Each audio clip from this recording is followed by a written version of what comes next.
1. Chapter 1. Rick Fraser dropped the phone back into its cradle in the minister's home. His tall, strong frame felt lifeless and limped like the aged curtains hanging across the double doorway to the living room. As he stood there, the curtains parted, and a suave-looking man in an immaculate gray suit stepped into the hall. A white carnation adorned his lapel, and the toes of his tan shoes gleamed like mirrors. "Any luck?" the man asked. Rick grimaced. "All I get is a busy signal. She must have her receiver off the hook. Scott, I've got a feeling that something's really wrong." Scott glanced at his wristwatch. "It's past 3:30, he said. "Kay's over an hour late." Slowly, Scott's expression shifted from concern to sympathy. "Rick, don't get yourself all worked up. Women can be unpredictable." "Maybe." "I know you need to get back to your office," Rick interrupted. "There's no use waiting any longer. Drop me off at her place on your way back, will you?" Scott nodded understandingly. "Sure," he said softly. Rick felt uneasy about telling the minister and his wife that the wedding was off. They'd want to discuss it, and he'd have to explain everything. The minister would ask how long he'd known Kay Ryan, the woman who had failed to show up for her own wedding. Rick would answer, 2 of the fullest, most complete months of my life. The minister's wife would shake her head sadly, commenting on the pitfalls of a hasty courtship. Rick would then explain that sometimes a short interval can feel like a lifetime. The last hour, for instance, had felt like a year. How did he meet her? Official business. He'd have to explain that Scott Remley, the manager of the Eagle Distributing Company, where Kay worked as a buyer, could provide more details. 2 months ago, a series of robberies had begun at the firm. 3 trucks had been hijacked, and their cargoes of expensive gift items had vanished. Rick had been assigned to the case and, while working on it, met Kay through Scott. They had fallen in love quickly and completely, their romance unfolding between false leads and wild goose chases. Their whirlwind romance had led to their decision to marry, but now it seemed like the biggest chase of all. Rick met Scott at the curb, and they climbed into Scott's maroon convertible. Scott gunned the engine, and Rick nervously stuck a cigarette between his lips and jabbed the lighter. Scott glanced at him and said, "Take it easy." The tone was mocking to Rick. Take it easy. Could any man stay calm when his bride-to-be missed her own wedding? How could you just shrug it off with a wedding ring in your pocket, railroad tickets to Miami, and a desire for a woman that went almost beyond desire, only to have everything blow up in your face? It bothers a guy, makes him question everything. The lighter in the dash snapped out, cutting through Rick like a knife. He took it out and touched it to the end of his cigarette. He'd always prided himself on his nerves. They were like steel. He'd stared death in the face without flinching. He had to hold his cigarette with his other hand to light it. "Rick, you've been under too much strain," Scott said. "These robberies, the wedding, you've been in high gear too long." Rick inhaled deeply, blowing a cloud of smoke into the windshield. "Frankly," Scott continued, "these robberies have me on edge too. Sure, as long as we keep men watching the trucks, nothing happens. But as soon as we pull them off, one of our trucks gets hijacked. It's like someone inside the firm is tipping off the gang about when the trucks are being watched. I'm to the point where I don't even trust myself anymore." "You know the department is doing everything it can," Rick said, a bit irritated. "Tracing stolen goods like this is nearly impossible. There are too many outlets." "I guess so." Wrinkles formed around Rick's eyes as he stared ahead grimly. "I'm just wondering if these robberies, or the work I've done on them, have anything to do with this." "What do you mean?" "I'm not quite sure," Rick replied, abstracted ly. Scott dropped him off at the apartment house where Kay lived, and he went up to her flat.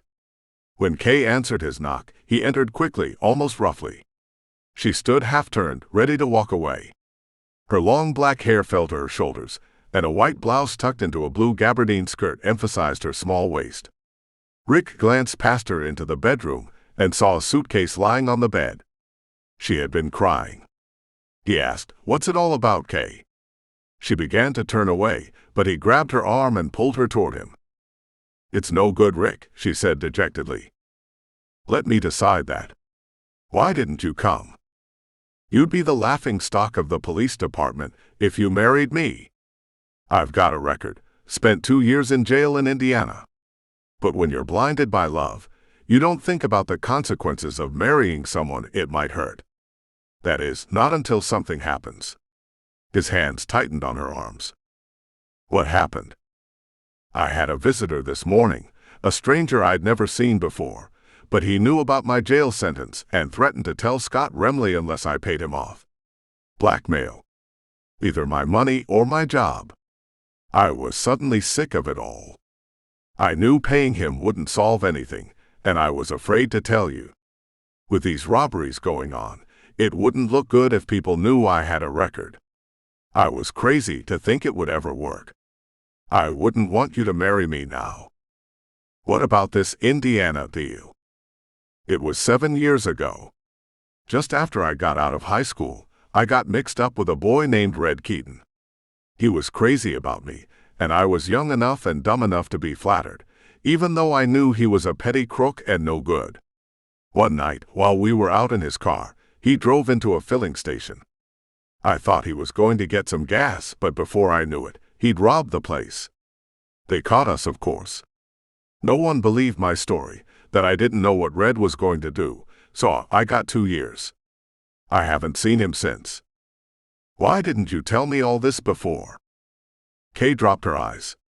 "I loved you, Rick. I kidded myself into believing that the past was the past, and that it wouldn't affect us. But I was wrong." Rick pulled her closer, tilted her head up, and pressed his mouth against hers. Her arms encircled his neck, and he felt the warmth of her body against his. She tore her lips away, placed them close to his ear, and whispered, "Oh, darling, let's end it like this. Leave now while I still have my senses." "End it." Rick straightened up abruptly and gazed into her eyes.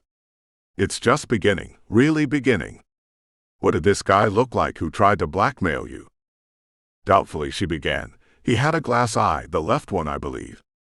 Average height and build, sort of a flashy dresser, greasy complexion." "Why?" Sternly Rick said, "Don't do anything until you hear from me. Promise me you'll stay here and keep this." He handed her the envelope containing the ring and license, kissed her hard, and then left, heading down the hall. He clenched his fists, glared at them, and thought about the dirty blackmailer. In the identification section of headquarters, he stood before a row of steel filing cabinets, glancing from one end to the other, and wondering where to begin. He was following a strong hunch.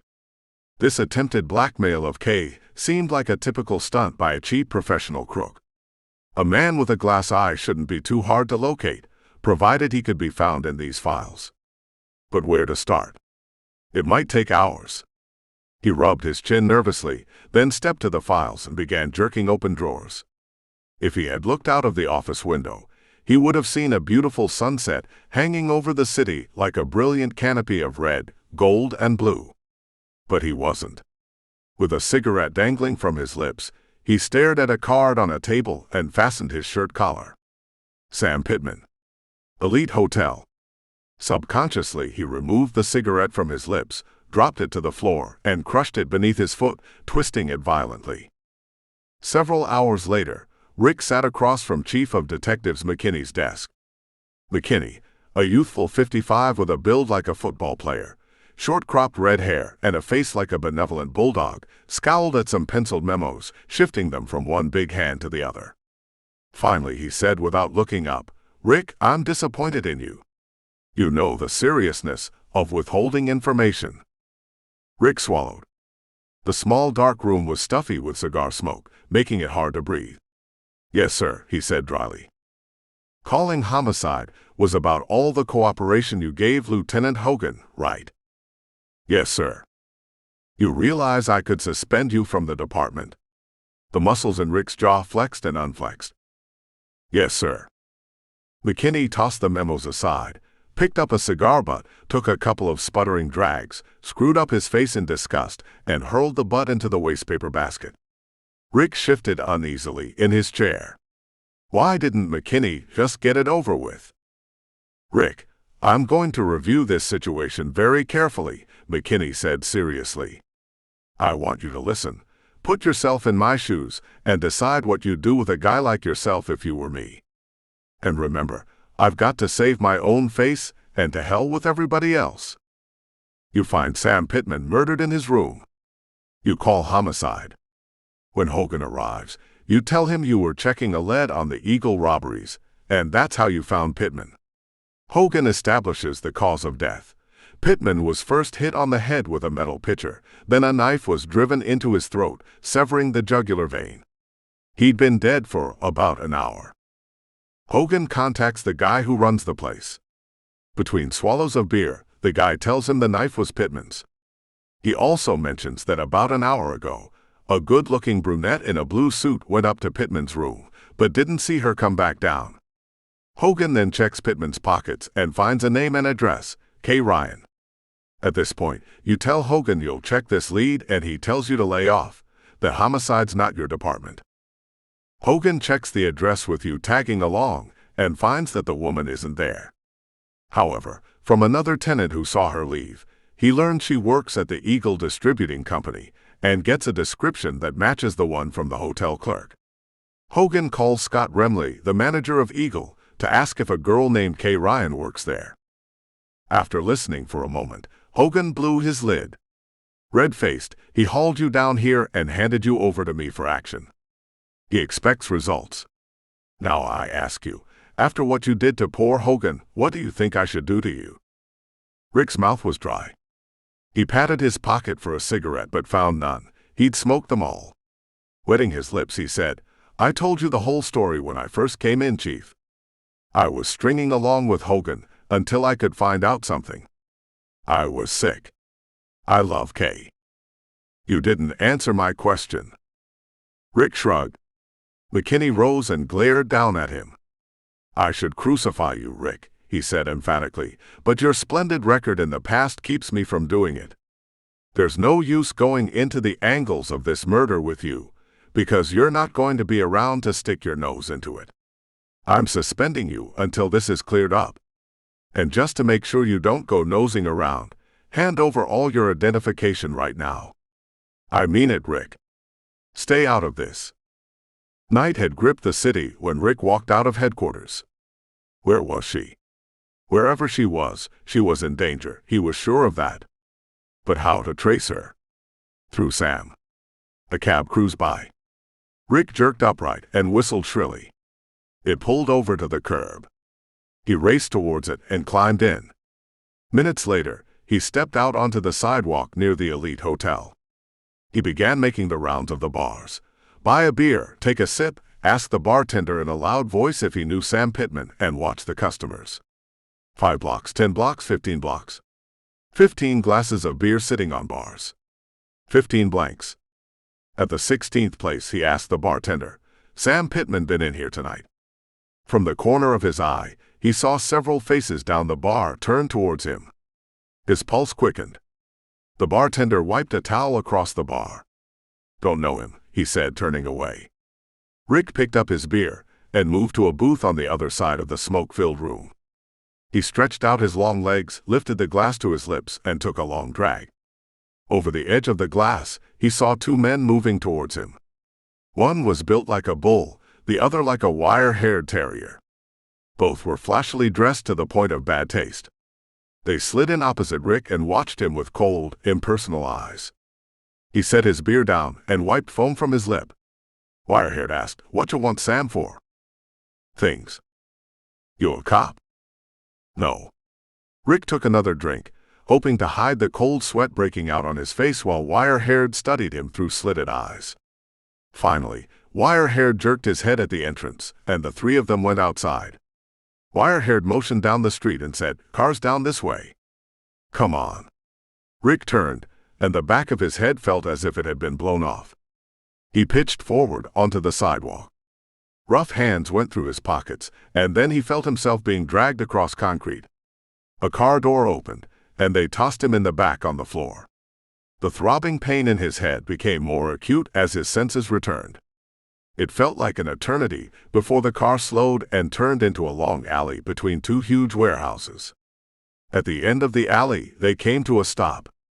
Bull got out, raised a big door. Wire-haired backed the sedan into the building, and Bull lowered the door. They pulled Rick out of the car, each grabbed an arm and dragged him through the warehouse. Rick's heart pounded furiously as he saw stacks of boxes in the dim light. They took him up concrete stairs, onto a ramp, through a small office, and into a back room. They slammed him into a chair against the far wall. Through half-closed eyes, he saw Wire-haired go to another door at the end of the room. Bull sat on a table in the center, cleaning his fingernails with a long knife. Soon, Wire-haired returned to the room. "There he is, boss," Wire-haired said, nodding at Rick.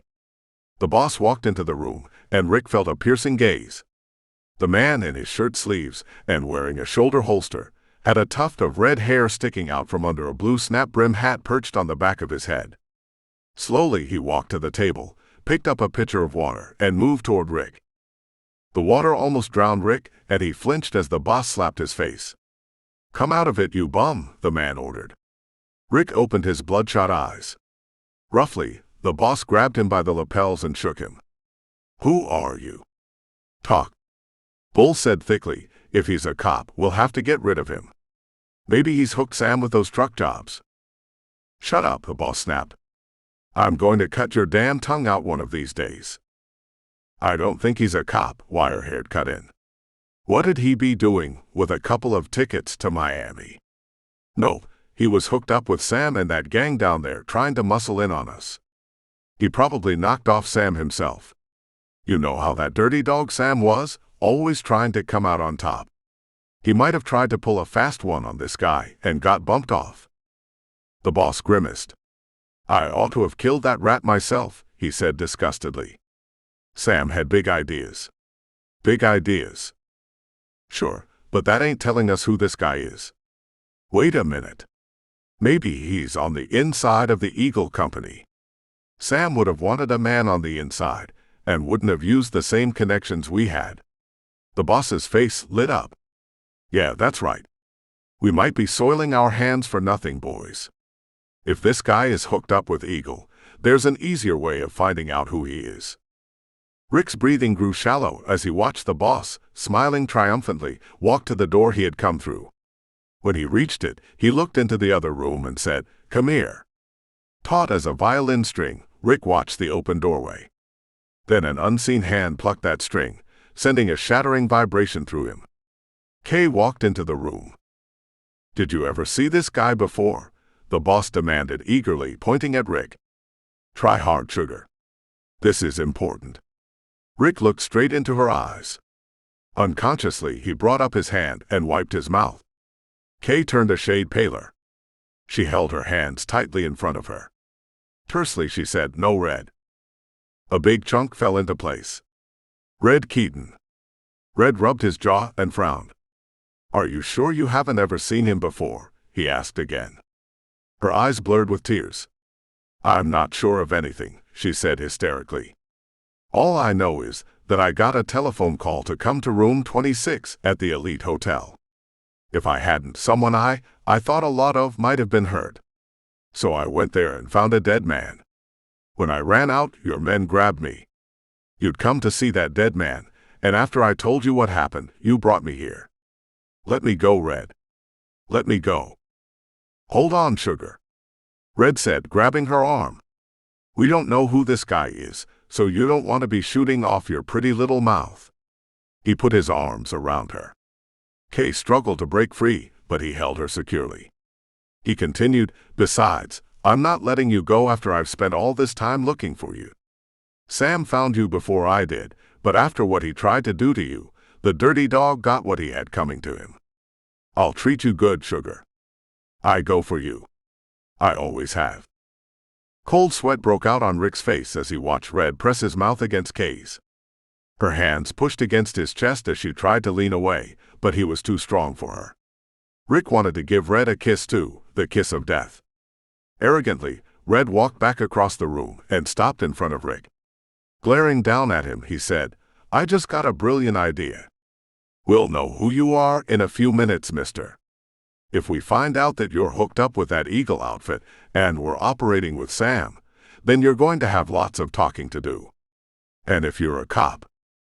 He slapped his hands together with a loud bang. Rick watched him calmly, though blood rushed to his head. Red went into the office Rick had been brought through. In a minute, he was back. The corners of his mouth turned down in a sneering smile as he said to Rick, simple as a telephone call, "Enjoy life while you can, Buster. You may not be with us much longer." It might have been 15 minutes, 30, or an hour. Time had no meaning. Finally, the door to the other office opened, and Red's face lit up with grim hope. Grunting happily, he disappeared behind the closed door. A moment later, the door cracked open just a fraction, then slammed shut loudly. Angry, mumbled voices came from the other side. There was trouble brewing. Wire-haired and Bull exchanged puzzled glances. Rick braced himself for action. He lunged forward like a rocket, grabbing Wire-haired around the neck and reaching for his shoulder holster. Bull raised his knife and dove at the struggling pair. Rick twisted with Wire-haired. Wire-haired screamed a warning, but it was too late. The knife plunged into his chest. Bull drew back in horror as Rick seized Wire-haired's revolver. Bull lunged again with a blood-stained knife, but Rick blasted him to a stop. The office door jerked open. Red careened toward the room, swinging his automatic at Rick. An unseen gun roared from within the office, and Red stumbled forward as if kicked in the back, shot. Rick shouted, "Get this, Kay." He slid Wire-haired's revolver across the floor, stopping it by the door of the room where Kay was held. Then he grabbed Red's automatic and charged through the office. On the dark upstairs ramp, a shot whined through the blackness. Rick dropped to the floor and scrambled for the concrete stairs. At the top, he saw a dark figure moving toward the front of the warehouse. He fired 3 shots, causing the figure to duck behind some boxes. Rick crouched as he descended the steps. The gun roared and concrete chips splattered his face. He vaulted over the steel railing, dropped 10 feet, and wove through boxes to the side of the building near the alley. The man probably had a car out front, Rick thought. He had to prevent the man from escaping while staying alive. A gun cracked as a dark shadow darted from behind the boxes. Rick's automatic barked twice before jamming. He heard the big door in the rear being raised and sped toward it, hearing footsteps pounding up the alley. Rick spotted the black sedan that had brought him here. He yanked open the door, jumped behind the wheel, and gunned the engine. Roaring out of the warehouse, he made a screeching turn and headed for the fleeing man. He switched on the lights. The man hurled himself against the wall, emptying his gun at the car as it bore down on him. The windshield webbed out in front of Rick. He crashed into the wall as the man leapt away, too late. Scott Remley disappeared beneath the wheels. Again, Rick sat across from Chief McKinney's desk. The chief studied him thoughtfully before saying, "You completely disregarded my orders, didn't you?" Rick shifted uneasily in his chair. His head pounded from the gash he received when he crashed into the wall, and the bandage was too tight. The chief was preparing to lay into him some more. "Yes, sir," Rick admitted. "However," McKinney continued, "you did accomplish a few things. For instance, you didn't kill Scott Remley when you ran him down, just broke his legs. Since you had the goods on him, he confessed to his crimes after being taken to the hospital, clearing your girlfriend, Kay Ryan. That's all well and good, but you did all this against my orders. Right?" "Yes, sir." "I'll admit it was pretty smooth police work. Scott had a good deal going. He was getting paid on both ends, by the company to manage the outfit, and by the gangsters to tip them off about the robberies. Things went awry when Red and Sam had a falling out. Sam threatened to expose Scott if he didn't pay up. Scott used the deal between Sam and Kay to cover up his own crimes. He was the one who called Kay to come to the elite hotel. But the climax came when Red called Scott to identify you. Scott saw Kay there too, and told Red she'd need the same treatment you were going to get, because she'd eventually find out about him. Red wanted her for himself, so Scott bumped him to protect his own safety. Yep, you uncovered all that information. We can even be on the lookout for that Miami gang if they start to move in here. But the fact remains that you did all these things against my orders. Now I ask you, what should I do about it?" The cold-hearted, crummy bum, Rick thought. Bitterly, he said, I don't know. McKinney pushed to his feet, grinning. I'll think of something after you get your promotion. Now get out of here, and don't let me see you for 2 weeks. Rick went out of there, smiling and thinking what a wonderful guy McKinney was. He met Kay in front of headquarters where she had been waiting, and together they found a cab and climbed into it. Step on it, Mac, he told the driver. This is an emergency. The driver nodded. Sure, but where to? Rick settled back with Kay in his arms. Where do you think? The nearest preacher.